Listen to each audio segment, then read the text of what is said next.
Nama saya Guru, pekerjaan sunyi di ujung papan tulis yang sekarang mulai kelabu. Setiap tahun, saya diajari hal baru. Tapi tak pernah saya ditanya, apakah yang lama saya udah cukup tahu. Kurikulum datang dan pergi, tapi saya masih aja di sini. Dulu saya buat silabus berlembar-lembar, lalu diminta ringkas jadi satu lembar, esok harinya berubah lagi, tanpa kabar. Katanya ini demi masa depan anak bangsa. Tapi mengapa? Saya merasa masa kini mereka jadi korban rasa.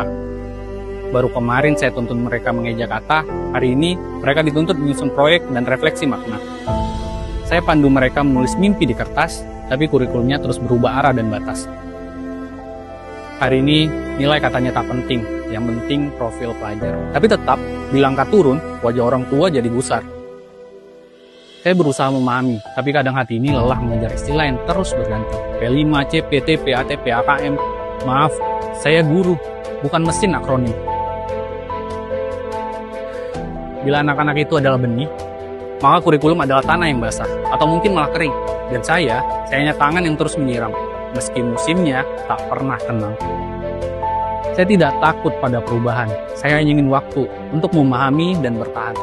Setiap hal baru yang masuk ke ruang kelas saya selalu datang bersama tenggat waktu. Tapi tak pernah datangnya, apakah Bapak baik-baik saja?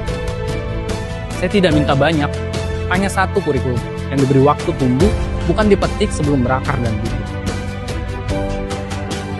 Saya butuh sebuah kurikulum yang tak buru-buru jadi pemerintahan, tapi pelan-pelan hidup dalam pembelajaran.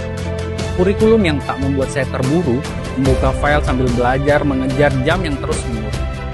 Yang tak meminta saya mengganti metode setiap hari, tapi mendengarkan ketika saya berkata, anak saya butuh waktu, bukan sekedar isi materi.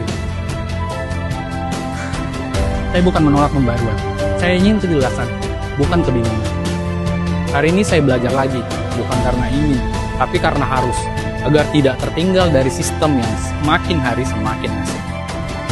Kadang saya rindu kelas-kelas yang sunyi tapi hangat, di mana belajar bukan soal target, tapi tentang tumbuh bersama anak-anak yang jujur dan penat. Sekarang, semuanya serba cepat, tapi jiwa anak-anak masih butuh peluk, pelan, dan semangat.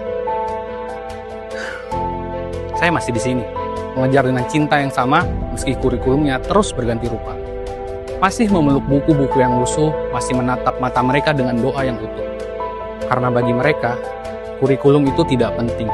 Yang penting, saya hadir dan saya mengerti.